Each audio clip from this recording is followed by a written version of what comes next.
حدثنا عبد الله بن مسلمة قال حدثنا ابن ابي حازم عن ابيه عن سهل بهذا وقال ما كنا نقيل ولا نتغدى الا بعد الجمعہ.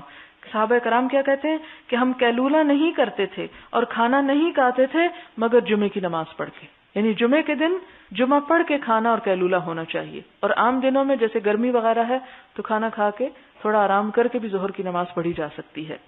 باب القائلۃ بعد الجمعہ، جمعہ کے بعد قیلولہ کرنا. حدثنا محمد بن عقبۃ الشیبانی قال حدثنا ابو اسحاق الفزاری عن حمید قال سمعت انسا یقول كنا نبکر الى الجمعۃ ثم نقیل. حضرت انس کہتے ہیں کہ ہم جمعہ جلدی پڑھتے، نبکر بکرا کہتے ہیں نا صبح کو، جلدی پڑھتے تھے، ثم نقیل پھر قیلولہ کرتے تھے. حدثنا سعید بن ابی مریم قال حدثنا ابو غسان قال حدثني ابو حازم عن سهل قال كنا نصلي مع النبي صلی اللہ علیہ وسلم الجمعة ثم تكون القائلة، کہ ہم نبی صلی اللہ علیہ وسلم کے ساتھ جمعہ پڑھتے پھر قیلولہ کیا کرتے تھے. بسم اللہ الرحمن الرحیم. ابواب صلاة الخوف، خوف کی نماز کا بیان.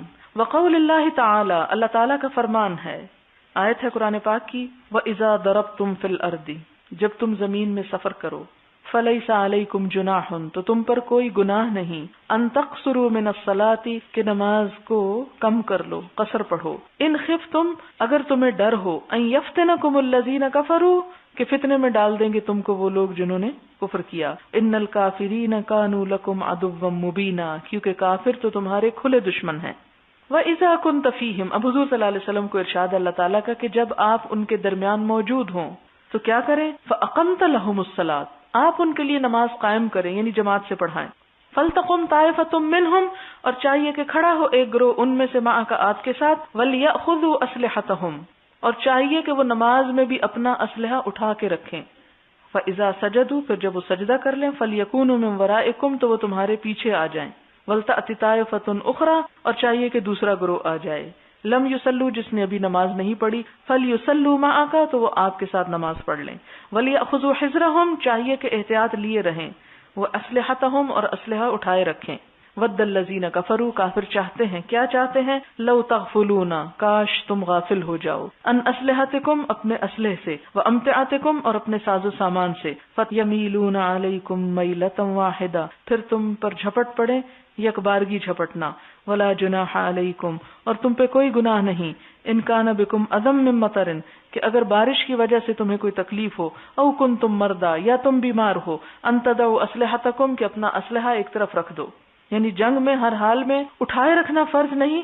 اگر بوجہ مجبوری اسلحہ نہ اٹھا کے چل پھر سکو، پھسلن کا ڈر ہو، بیمار ہو کہ اٹھا ہی نہیں پا رہے، تو اسلحہ اتارنے میں بھی گناہ نہیں ہے. یہ اس لیے بات کی گئی کہ پیچھے گزرا نا کہ نماز میں بھی اسلحہ اٹھا کے رکھو، تو اس سے شبہ پڑ گیا کہ کہیں ایسا نہ ہو کہ اگر نماز میں اٹھانا اتنا لازم ہے تو ہر حال میں ہی اٹھانا چاہیے. فرمایا نہیں، عذر کی وجہ سے نہ بھی اٹھاؤ تو معاف ہے. وَخُذُوا حِذْرَكُمْ، لیکن پھر بھی احتیاط رکھو.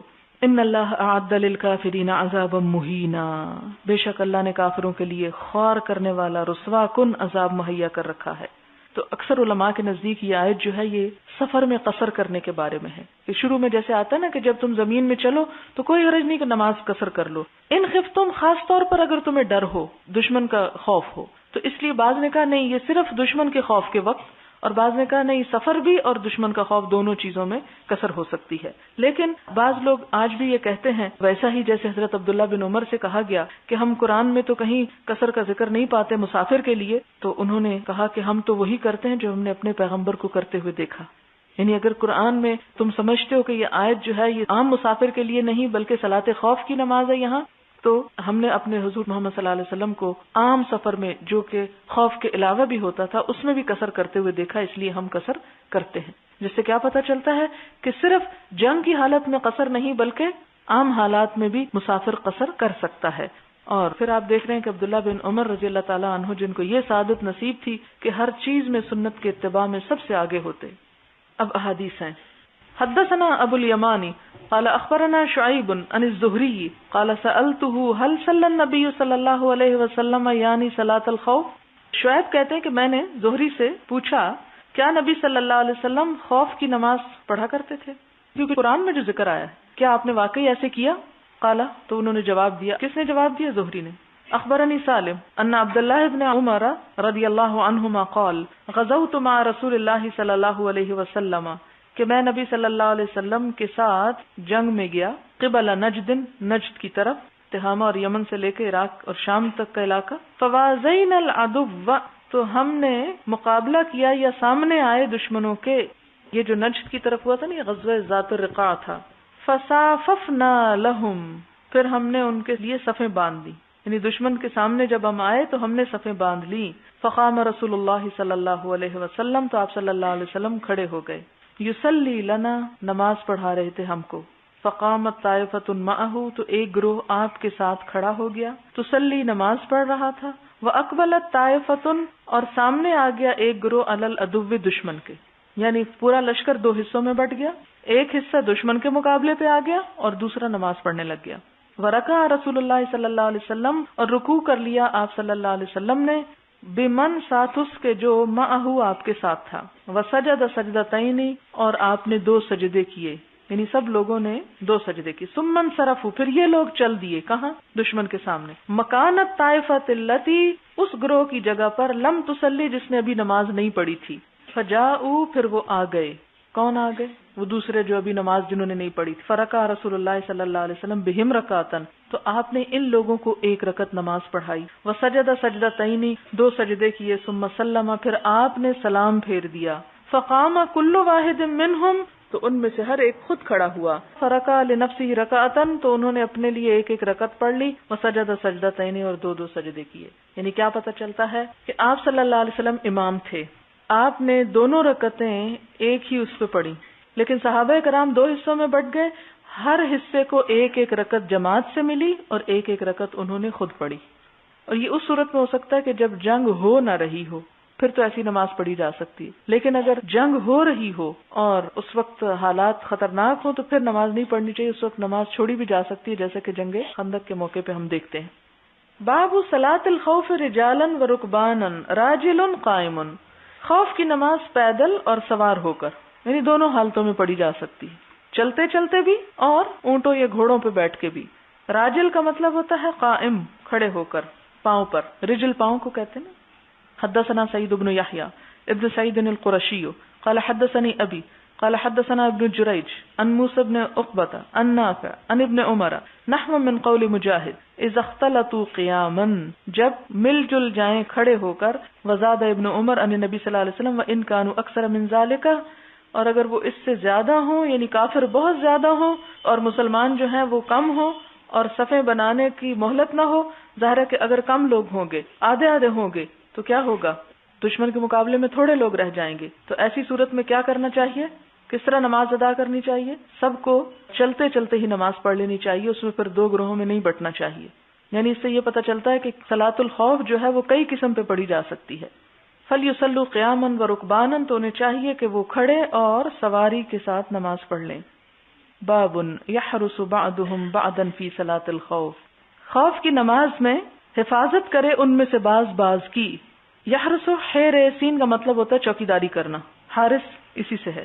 حدثنا حیوۃ بن شریح قال حدثنا محمد بن حرب عن الزبیدی عن الزہری عن عبید اللہ بن عبد اللہ بن عتبہ عن ابن عباس رضی اللہ عنہما قال قام النبی صلی اللہ علیہ وسلم فقام الناس معه، نبی صلی اللہ علیہ وسلم کھڑے ہوئے اور لوگ آپ کے ساتھ کھڑے ہوئے، فکبر، تو آپ نے تکبیر کہی، وکبروا معه، اور لوگوں نے بھی آپ کے ساتھ تکبیر کہی، ورکع ناس منہم، آپ نے رکوع کیا اور لوگوں نے آپ کے ساتھ رکوع کیا، ثم سجد وسجدوا معه، پھر آپ نے سجدہ کیا اور لوگوں نے بھی آپ کے ساتھ سجدہ کیا، ثم قام للثانیۃ، پھر آپ دوسری رکعت کے لیے کھڑے ہوئے، فقام الذین سجدوا معه وحرسوا اخوانهم، تو جن لوگوں نے آپ کے ساتھ سجدہ کر لیا تھا، یعنی 1 رکعت پڑھ لی تھی، وہ کھڑے ہو گئے اور انہوں نے اپنے بھائیوں کی حفاظت کی، یعنی وہ نگرانی کرنے پہ کھڑے ہو گئے۔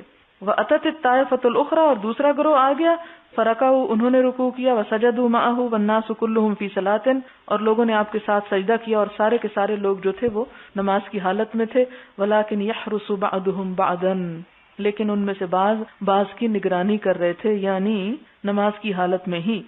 باب الصلاة عند مناہزۃ الحصون، نماز مناہزہ کا معنی چڑھنا، نہزہ کا مطلب ہوتا ہے اٹھنا، چڑھائی الحصون قلعوں پر، یعنی قلعے جب فتح ہو رہے ہوں اور عین گھمسان کی جنگ ہو اور نتیجہ نکلنے ہی والا ہو اور نماز کا وقت جا رہا ہو تو کیا کرنا چاہیے؟ اس وقت پہلے قلعے فتح کر لینی چاہیے، نماز بعد میں پڑھ لینی چاہیے. ایسا نہ ہو کہ فتح شکست میں بدل جائے. مراد یہ ہے. وَلِقَاءِ الْعَدُوِّ، اور دشمن سے ملاقات کے وقت، کہ بالکل دشمن سامنے کھڑا ہے اور اس وقت اگر دشمن سے بچے گا نہیں انسان اور نماز شروع کر دے گا اور اس نے بولنا بھی نہیں اور اس نے ہتھیار بھی نہیں اٹھا کے مقابلہ کرنا، تو اس صورت میں اپنے آپ کو ختم کر دے گا، تو اس کی اجازت نہیں، پھر نماز چھوڑ دے گا اور اپنی حفاظت کرے گا. وقال الاوزاعی، اوزاعی نے کہا ان کان تہیأ الفتح، کہ جب تیار ہو فتح، تہیأ مہیا ہو یعنی فتح ہونے ہی والی ہو، ولم یقدروا علی الصلاۃ، اور وہ نماز پر قدرت نہ پائیں، یعنی نماز کا موقع ہی نہیں، مہلت ہی نہیں، صلوا ایماء، اشارے سے نماز پڑھ لیں. کل امرئ لنفسہ، ہر شخص خود نماز اپنی پڑھ لیں، نہیں جماعت نہ کریں. پھر فإن لم يقدروا علی الایماء، اور اگر اشارے پر بھی قدرت نہ رکھتے ہوں، یعنی اشارے سے بھی نماز نہ پڑھ سکیں، اخروا الصلاۃ، تو نماز میں تاخیر کر دیں. حتی ینکشف القتال، یہاں تک کہ ختم ہو جائے لڑائی، او یأمنوا، یا امن ہو جائے. فیصلوا رکعتین، تو پھر 2 رکعت نماز پڑھیں گے. فإن لم يقدروا، پھر اگر نہ وہ قدرت پائیں، صلوا رکعتا وسجدتین، تو 1 رکعت پڑھیں گے اور 2 سجدے. فإن لم يقدروا، پھر اگر نہ انہیں قدرت ہو، فلا یجزیہم التکبیر، اور نہ ان کو کافی ہو تکبیر، ویؤخرونها حتی یأمنوا، اور اس کو تاخیر کر لیں یہاں تک کہ امن ہو جائے. یعنی صرف پھر اللہ اکبر کہہ دینا کافی نہیں ہے، نماز پڑھنی ہوگی اور نماز پھر لیٹ کر کے پڑھ لیں، مراد یہ ہے. وبہ قال مکحول، مکحول کی بھی یہی رائے ہے. وقال انس، اور انس کہتے ہیں حضرت عند مناہضۃ حصن تستر، حضرت انس کہتے ہیں کہ میں حاضر تھا تستر کا قلعہ فتح کرنے کے موقع پر، قلعے پہ چڑھائی کے موقع پر. تستر ایک علاقے کا نام ہے، اہواز کے شہروں میں سے ایک ہے. حضرت عمر کی خلافت میں 20 ہجری میں یہ شہر فتح ہوا تھا اور حضرت انس وہاں پر شریک تھے. وقت کیا تھا؟ عند اضاءۃ الفجر، فجر کا وقت تھا، صبح سویرے کا وقت تھا، نماز کا وقت تھا. واشتد اشتغال القتال، اور شدید ہو گیا لڑائی کا کارزار یا میدان جنگ جو تھا وہ شدت پکڑ گیا. فلم یقدروا علی الصلاۃ، تو آپ نے قدرت نہ پائی کس پر؟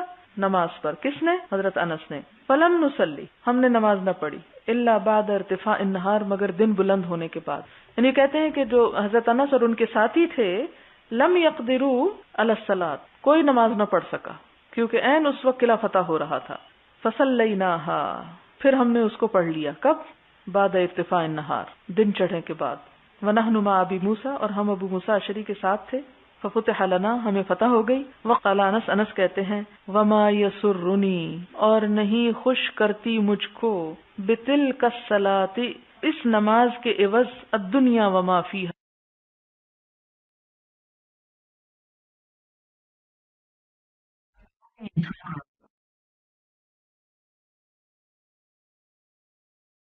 دنیا اور جو کچھ اس میں ہے.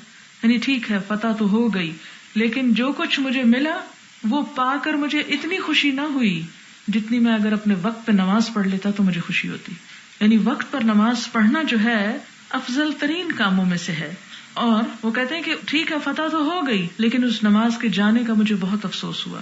ما یسرنی، نہ خوش کیا مجھ کو، بے بدلے، تلک الصلاۃ، اس نماز کے، الدنیا وما فی، نماز پر. کس نے؟ حضرت انس نے. فلم نصلی، ہم نے نماز نہ پڑھی، الا بعد ارتفاع النہار، مگر دن بلند ہونے کے بعد. یعنی کہتے ہیں کہ جو حضرت انس اور ان کے ساتھی تھے، لم یقدروا علی الصلاۃ، کوئی نماز نہ پڑھ سکا کیونکہ عین اس وقت قلعہ فتح ہو رہا تھا. فصلیناها، پھر ہم نے اس کو پڑھ لیا. کب؟ بعد ارتفاع النہار، دن چڑھنے کے بعد. ونحن مع ابی موسیٰ، اور ہم ابو موسیٰ اشعری کے ساتھ تھے. ففتح لنا، ہمیں فتح ہو گئی. وقال انس، انس کہتے ہیں وما یسرنی، اور نہیں خوش کرتی مجھ کو، بتلک الصلاۃ، اس نماز کے عوض، الدنیا وما فیہا، دنیا اور جو کچھ اس میں ہے. یعنی ٹھیک ہے فتح تو ہو گئی، لیکن جو کچھ مجھے ملا وہ پا کر مجھے اتنی خوشی نہ ہوئی جتنی میں اگر اپنے وقت پہ نماز پڑھ لیتا تو مجھے خوشی ہوتی. یعنی وقت پر نماز پڑھنا جو ہے افضل ترین کاموں میں سے ہے. اور وہ کہتے ہیں کہ ٹھیک ہے فتح تو ہو گئی، لیکن اس نماز کے جانے کا مجھے بہت افسوس ہوا. ما یسرنی، نہ خوش کیا مجھ کو، بے بدلے، تلک الصلاۃ، اس نماز کے، الدنیا وما فیہا، دنیا اور جو کچھ اس کے اندر ہے اس نے. لیکن ہم دنیا کے چھوٹے چھوٹے کاموں کی وجہ سے اپنی نمازیں گنوائے چلے جاتے ہیں. ہر چیز امپورٹنٹ ہے، ایک نماز وہ سب سے آخری بات ہے. اور اس کے برعکس صحابہ کرام، نماز اہم ہے، بڑے بڑے ملک فتح کرنے سے بھی زیادہ خوشی کی بات ہے.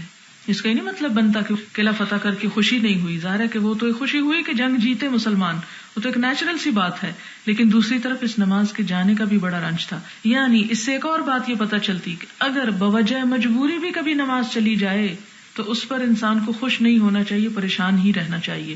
یعنی نماز کے وقت میں نماز سے بڑھ کر کوئی نیکی کا کام نہیں. اور اگر ایسی حالت آ جائے کہ انسان کے لیے چارہ ہی نہ ہو سوائے اس کے کہ وہ اس حالت سے نکلے، تو اس صورت میں اس مجبوری کے باوجود بھی اگر نماز چھوٹ گئی تو پریشانی کا اظہار رہے اس کے دل میں. حدثنا یحییٰ حدثنا وکیع عن علی بن المبارک عن یحییٰ بن ابی کثیر عن ابی سلمہ عن جابر بن عبد اللہ قال جاء عمر یوم الخندق، حضرت عمر خندق کے روز آئے، فجعل یسب کفار قریش، تو وہ کفار قریش کو برا بھلا کہہ رہے تھے، ویقول، اور کہہ رہے تھے، یا رسول اللہ ما صلیت العصر، میں نے عصر کی نماز نہیں پڑھی، حتی کادت الشمس ان تغیب، سورج غروب ہی ہونے والا تھا اس وقت میں نے پڑھی. فقال النبی صلی اللہ علیہ وسلم وانا واللہ ما صلیتها بعد، اور اللہ کی قسم میں نے بھی ابھی تک نہیں پڑھی. قال فنزل الى بطحانہ، تو جب جنگ سے فارغ ہوئے تو آپ وادی بطحان میں آئے، فتودع، وضو کیا، وصلی العصر، عصر پڑھی، بعدما غابت الشمس، اس کے بعد کہ سورج غروب ہو گیا، ثم صلی المغرب بعدها، پھر اس کے بعد مغرب پڑھی. یعنی مغرب کا وقت بھی تقریباً جا چکا تھا جب یہ آپ کی حضرت عمر کی بات ہو رہی ہے. اس لیے جب آپ نے قضا پڑھنی چاہی تو ترتیب سے پڑھی، مراد یہ ہے. باب صلاۃ الطالب والمطلوب، طالب چاہنے والا، کس کا؟ یہاں دشمن مراد ہے، والمطلوب یا جو خود وانٹڈ ہو، یعنی ایک انسان جو دشمن کا پیچھا کر رہا ہو یا دشمن اس کا پیچھا کر رہا ہو، تو وہ کیسے نماز پڑھے؟ راکبن، سوار ہو کر، و ایمان، اور اشارہ کر کے. یعنی مثلاً ایک شخص سواری پہ دوڑا چلا جا رہا ہے، دشمن اس کے پیچھے آ رہا ہے، نماز کا وقت جا رہا ہے، تو وہ کیا کرے؟ سواری پر ہی پڑھ لے نماز. اور دوسرا کیا کرے؟ اگر سواری روکنے کی گنجائش نہیں، مثلاً گھوڑے وغیرہ پہ ہے، تو اس صورت میں اشاروں سے ہی نماز پڑھ لے، لیکن پڑھ لے.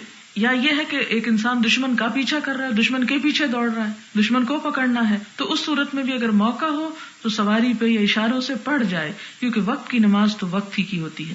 وہ کہتے ہیں نا، ویلے دی نماز تو کویلے دی ٹکرا. وہ ٹکرا اس لیے ہوتی ہے کہ انسان کی توجہ نہیں ہوتی اس نماز میں. وقال الولید ذکرت للاوزاعی، میں نے ذکر کیا اوزاعی سے، صلاۃ شرحبیل ابن صمت، شرحبیل بن صمت کی نماز کا، اصحابی اور اس کے ساتھیوں کی، علی ظہر الدابہ، جانور کی پشت پر. فقال کذالک الامر عندنا اذا تخوف، تو انہوں نے کیا جواب دیا کہ اسی طرح تھا ہم کو حکم نماز پڑھنے کا جب خوف کی حالت ہو. یعنی خوف اور مجبوری میں کس طرح نماز ادا ہو جائے گی؟ سواری پر اور اشاروں سے بھی. اذا تخوف الفوت، کہ جب فوت ہونے کا ڈر ہو کہ جگہ تک پہنچنے میں نماز چلی جائے گی تو پھر سواری پر بیٹھ کے ہی انسان پڑھ لے. عموماً لوگ پوچھتے ہیں اچھا گاڑی میں نماز پڑھ سکتے ہیں کہ نہیں. اگر ڈر ہو کہ جہاں گاڑی جا کے رکے گی وہاں نماز ہی چلی جائے گی، مثلاً ایک عام حالات ہوتے ہیں کہ کھلی سڑک ہے، آپ جا رہے ہیں، جہاں چاہیں گاڑی روک دیں، جہاں چاہیں آپ پڑھ لیں. بعض جگہ ایسی ہوتی ہیں کہ جہاں آپ عین سڑک پہ گاڑی نہیں روک سکتے، کہ آپ خدا نخواستہ غلط جگہ پہ روکیں گے، پیچھے سے کوئی اور آ کے آپ کو مار دے گا، یا قانونی طور پر جرم ہوتا ہے وہاں گاڑی روکنا. مثلا بعض ویسٹرن کنٹریز ایسی ہوتی ہیں کہ جہاں پر آپ سڑک کے بیچ میں گاڑی نہیں روک سکتے، اور سڑکیں بھی اتنی لمبے لمبے پل ہیں اور اتنے لمبے لمبے کراسنگز ہیں کہ آپ کا وقت ہی چلا جائے. مثلا مغرب کی نماز ہے، چھوٹی سا وقت ہے، تو آپ کو پتا ہے کہ آپ گھر تک نہیں پہنچ سکیں گے، اتنی لمبی سڑک اور بیچ میں بھی نہیں روک سکتے، تو آپ کیا کریں؟ وہیں پڑھ لیں رستے میں. بعض اوقات آپ ایسی حالت میں ہوتے ہیں کہ گاڑی چلا نہیں سکتے. مثلا کراچی میں آپ دیکھیں کہ ایسے روڈ بلاک ہو جاتے ہیں یا اتنی ٹریفک جیم ہو جاتی ہے کہ آپ باوجود تڑپنے اور کوشش کرنے کے اس ہجوم سے نکل کے ہی نہیں جا سکتے. اب عصر کا وقت ہے، آپ تو اپنے ٹائم پہ نکلے کہ میں اتنی وقت میں جا کے فلاں جگہ اطمینان سے نماز پڑھ لوں گا، وضو کر کے آپ چل پڑے. آگے ہے کہ ٹریفک جیم ہے، ہلنے کا نام نہیں لے رہی، نماز ہے کہ جا رہی ہے، اب آپ پریشان ہیں کہ مسئلہ پتہ ہی نہیں کہ ہم کریں کیا. ایسی صورت میں آپ کیا کریں؟ سواری پر ہی نماز پڑھ لیں. اور اس میں یہ کہ کھڑی ہے اگر گاڑی تو دیکھ لیں اندازاً کہ قبلہ کس طرف ہے، کوشش کریں، تحری کریں، نہ ملے تو جدھر بھی آئے پھر وہ اس کو ادا کر لیں. کیوں؟ ان الصلاۃ کانت علی المؤمنین کتابا موقوتا، وقت کی پابندی کے ساتھ نماز فرض ہے. اور یہ جو صلاۃ الخوف میں پہلا درجہ، وہ حدیث آئی تھی کہ آپ صلی اللہ علیہ وسلم آگے تھے اور صحابہ میں سے ایک نے جماعت میں نماز پڑھی، پھر دوسری نے. اس سے کیا پتا چلتا ہے کہ جب کسی لشکر نے پڑاؤ ڈالا ہوا ہو اور ابھی گھمسان کی جنگ نہ ہو رہی ہو تو اس میں انتظار بھی ہوتا ہے نا. بعض اوقات آپ دیکھیں 1 دن گزر گیا، 2 دن، 3 دن، جنگ نہیں شروع ہوئی، لیکن ہر وقت خوف کی حالت ہے، چوکنے یا مسلمان کے کسی وقت بھی حملہ ہو سکتا ہے. تو ایسی صورت میں کہ خوف تو ہے لیکن جنگ ہو نہیں رہی تو جماعت سے ہی پڑھنی چاہیے. اس سے ایک تو نماز کی اہمیت کا پتہ چلتا ہے اور دوسرا جماعت کی اہمیت کا پتہ چلتا ہے کہ حتی الوسع جماعت کا اہتمام جو ہے وہ کرنا چاہیے. لیکن اگر گھمسان کی جنگ ہو رہی ہے تو جو بھی صورت میسر ہے، سواری پہ پڑھ سکتا ہے تو پڑھ لے. ٹینک چلا رہا ہے اور ساتھ ساتھ نماز پڑھ رہا ہے اور اسے پتا ہے کہ ابھی آدھے گھنٹے کا فرق ہے، اتنا مجھے چلانا پڑے گا، تو وہ نماز بیچ میں پڑھ لے. دوسرا یہ ہے کہ اگر ایسی پوزیشن میں ہے کہ اس کو موڑنا ہے یا آگے پیچھے اسے کرنا ہے تو ایسی صورت میں ساتھ ساتھ اشاروں کے نماز بھی پڑھتا جائے اور اپنا کام بھی کرتا جائے. اور یا پھر یہ ہے کیا اس کو پتا ہے کہ میں ایک لمحے کے لیے غافل ہوا تو ساری فوج جو ہے پیچھے برباد ہو جائے گی، تو اس نے پھر کیا کرے، پوسٹ پون کر دے، پھر وقت کے گزرنے کے بعد نماز پڑھ لے. تو یہ مختلف سہولتیں، ایک نہیں تو دوسرا، دوسرا نہیں تو تیسرا، کئی آپشنز دی گئی تاکہ ایک انسان کام کر جائے جیسے بھی ممکن ہو. تو اس سے نماز کی جو فرضیت اور اہمیت ہے اس پہ روشنی پڑتی ہے. واحتج الولید بقول النبی صلی اللہ علیہ وسلم لا يصلين احد العصر الا في بني قریظہ، اور احتجاج کیا، احتجاج کا مطلب دلیل لی ہے ولید نے نبی صلی اللہ علیہ وسلم کے قول سے کہ لا يصلين احد العصر، کوئی نہ پڑھے تم میں سے عصر کی نماز الا في بني قریظہ، مگر بنی قریظہ میں جا کر. یہ بنی قریظہ کیا تھے؟ بنی قریظہ مدینہ کے یہودی تھے جنہوں نے معاہدہ توڑا تھا، دغا بازی کی، مسلمانوں کا ساتھ دینے کی بجائے جنگ احزاب میں کس کا ساتھ دیا؟ آنے والے لشکروں کا ساتھ دیا. اب یہ ہوا کہ جب ابو سفیان واپس گیا جنگ سے تو آپ صلی اللہ علیہ وسلم نے فوری طور پر ان کے اوپر حملہ کیا کیونکہ انہوں نے عہد توڑا تھا، اور اتنا بھی مہلت نہ دی کہ نماز ہی پڑھ لیں. آپ نے فرمایا کہ چلو جاؤ، حملہ آور ہو جاؤ، اثر بھی نہ پڑھو جب تک بنو قریظہ میں نہ پہنچ جاؤ، یعنی وہاں پہنچ کے اثر پڑھو گی. تو اس سے کیا پتہ چلتا ہے کہ نماز آپ نے تاخیر کروا دی. کس وجہ سے؟ ایک بڑی مصلحت کی خاطر کہ اگر اب ان دشمنوں کو، ان دھوکہ بازوں کو چھوڑ دیا گیا تو یہ تو ہم نمازیں پڑھتے رہیں گے اور وہ آ کے پھر حملہ آور ہم پہ بھی شاید ہو جائے. تو یہ کتنی نازک گھڑی تھی کہ اگر آپ یہ فوری ڈیسیژن نہ لیتے تو اس صورت میں مسلمانوں کو مزید نقصان ہو سکتا تھا. لہٰذا آپ نے کیا حکم دیا کہ فوری طور پہ چلو اور جا کے حملہ کرو بنی قریظہ پہ، انہیں مہلت نہ دو اور وہیں جا کے نماز ہوگی. اب اس کا تفصیل کیا اگلی حدیث میں ہمیں پتہ چلتی ہے. باب حدثنا عبداللہ ابن محمد ابن اسماء قال حدثنا جویریہ عن نافع عن ابن عمر قال قال النبی صلی اللہ علیہ وسلم لنا لما رجع من الاحزاب، کہ نبی صلی اللہ علیہ وسلم جب جنگ احزاب سے لوٹے تو ہمیں حکم دیا، کیا فرمایا؟ لا يصلين احد العصر، نہ کوئی پڑھے عصر کی نماز الا فی بنی قریظہ، مگر بنو قریظہ میں پہنچ کے. فادرک بعضهم العصر فی الطریق، تو بعض لوگوں کو عصر کی نماز رستے میں ہی مل گئی، انہوں نے کہا کہ یہ تو جا رہی ہے، قضا ہو رہی ہے، ہم ادھر ہی پڑھ لیتے ہیں. فقال بعضهم لا نصلی، بعض نے کہا نہیں ہم تو نہیں پڑھیں گے حتی نأتیہا، یہاں تک کہ بنو قریظہ میں پہنچ جائیں. وقال بعضهم بل نصلی، بعض نے کہا نہیں ہم تو پڑھیں گے. اختلاف ہو گیا. اب آپ دیکھیں کہ صحابہ کرام میں اختلاف ہوتا ہے. لم یرد منا ذلک، یعنی آپ صلی اللہ علیہ وسلم نے ہم سے یہ نہیں چاہا تھا کہ ہم نماز ہی نہ پڑھیں اور اس طرح ڈیلے کر دیں. فذکر للنبی صلی اللہ علیہ وسلم، تو یہ بات نبی صلی اللہ علیہ وسلم کے سامنے ذکر کی گئی کہ بعض نے رستے میں نماز پڑھ لی اور بعض نے وہاں جا کے پڑھی. فلم یعنف احدا منہم، تو آپ نے کسی پر بھی سختی نہ کی کہ دونوں ہی ٹھیک ہے. اب اس میں کس چیز کا جواب ہے؟ ان لوگوں کی بات کا جواب ہے جو کہتے ہیں جی حق تو ایک ہی کے پاس ہو سکتا ہے نا، دو کے پاس کیسے ہے؟ نہیں، دو کے پاس بھی ہو سکتا ہے. اگر وہ نیک نیتی کے ساتھ اجتہاد کر رہے ہیں تو مجتہد کی جو غلطی ہے وہ بھی غلطی نہیں پھر شمار ہوتی، اس کو اس پہ بھی اجر ملتا ہے. لیکن اگر ہمیں پتا چل جائے کہ مجتہد غلطی پہ تھا تو ہمیں مکھی پہ مکھی نہیں مارنی چاہیے، پھر مجتہد کی غلطی کو پکڑے نہیں رکھنا چاہیے. غلطی والے مجتہد کو چھوڑ کر دوسرے مجتہد کی بات لے لینی چاہیے جس کے پاس زیادہ مضبوط دلیل ہو. اب اس میں یہ تھا کہ دو چیزیں تھی. ایک تو یہ ہے کہ جن لوگوں نے رستے میں پڑھ لی انہوں نے کیا کہا، انہوں نے کہا کہ آپ صلی اللہ علیہ وسلم کا مطلب یہ تھا کہ ہم جلدی نکل چلیں اور جلدی بنو قریظہ پہنچیں تاکہ عصر سے پہلے پہنچ جائیں، لیکن ہم باوجود کوشش کے نہیں پہنچ سکے تو ہم ابھی بڑھ رہے ہیں عصر. اور بعض نے کہا کہ نہیں، چونکہ آپ نے ہمیں منع کیا تھا کہ بنو قریظہ سے پہلے پڑھنی نہیں، اس لیے ہم تو نہیں پڑھیں گے. ایک نے ظاہر پہ عمل کر لیا، ایک نے تعویل کر کے عمل کر لیا، اور دونوں کا عمل آپ نے درست قرار دیا. تو اسی طرح ایک حدیث کو سمجھنے میں اگر اس قسم کی کوئی دو رائے آ جائیں، مثلا آپ دیکھیں کہ جیسے ایک روایت میں آتا ہے کہ آپ صلی اللہ علیہ وسلم نے نماز میں ناف کے اوپر ہاتھ رکھا. اب بعض نے کیا کہا کہ جی اسی کے اوپر، اور بعض نے کیا کہا کہ اس سے اوپر. اب آپ دیکھیں دونوں ہی ٹھیک ہے نا اپنی اپنی جگہ. کس کو غلط کہیں گے آپ کہ اس کے اوپر؟ تو کچھ لوگ ذرا نیچے کر کے باندھتے ہیں، اور کچھ جو اوپر سے مطلب وہ جگہ چھوڑ کے اوپر لیتے ہیں تو وہ اوپر باندھ لیتے ہیں. تو اگر اس چیز کو بنیاد بنایا جائے تو دونوں اختلاف پہ ہے، لیکن دونوں کی نماز صحیح ہے. تو بعض چیزیں عملی روایت سے سامنے، اور بعض علاقوں میں جیسے ایک صحابی گئے ہیں انہوں نے جا کے ایک چیز بتا دی ہے تو کچھ نے ان کو دیکھا، کچھ نے دیکھنے کا خیال نہیں کیا، اس کو ویسے ہی لے لیا جیسے کہا، تو وہ طریقے مختلف ہو گئے، پھر ایک سے ایک بڑھتا چلا گیا، ایک جگہ پہ ایک چیز پھیل گئی، دوسری میں دوسری پھیل گئی، حالانکہ دونوں ہی اپنی اپنی جگہ صحیح کام کر رہے ہیں. تو اس میں ایک دوسرے پہ کفر اور فسق کے فتوے نہیں لگانے چاہیے، الا یہ کہ آپ کے پاس کوئی اور دلیل آ جائے کہ جو آپ کو کہے کہ ہاں آپ نے سینے پر باندھا، پھر تو آپ کریں گے اصرار کہ جی سینہ ہی مراد ہے.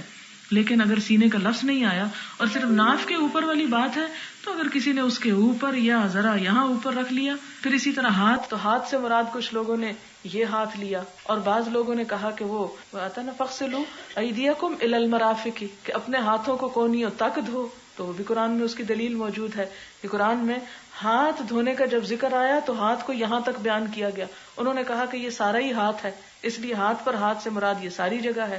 تو اس طرح کی جو اجتہادی اختلاف ہے یا ایک بات کے سمجھنے میں نقطہ نظر کا فرق ہونا ہے، اس سے دین کے خلاف نہیں یہ بات پڑتی. دین میں وسعت ہے کہ جس کو جیسی سہولت ہو، جو بات جس طرح سمجھ آئی، اگر اس نے وہ صحیح سمجھ کے عمل کیا اس پر، تو اس پر بھی اسے اجر اور ثواب مل جائے گا. ہاں وہ ضدی اور ہٹ دھرم شخص کہ جس کو اصل بات پتہ چل رہی ہے لیکن وہ صرف اپنی میں کو قربان نہیں کر سکتا اور کہتا ہے چونکہ میں اس پر رہا ہوں یا میرے آباء و اجداد اس پر ہے اس لیے مجھے تو یہی زیادہ اچھا لگتا ہے. تو اگر کوئی بات اس لیے ہمیں اچھی لگتی ہے کہ ہمارے ماں باپ کی بات ہے، تو پھر وہ ایمان خلل میں ہے، کیونکہ ایمان تو اس وقت مکمل ہوگا کہ جب اللہ اور اس کے رسول صلی اللہ علیہ وسلم ہر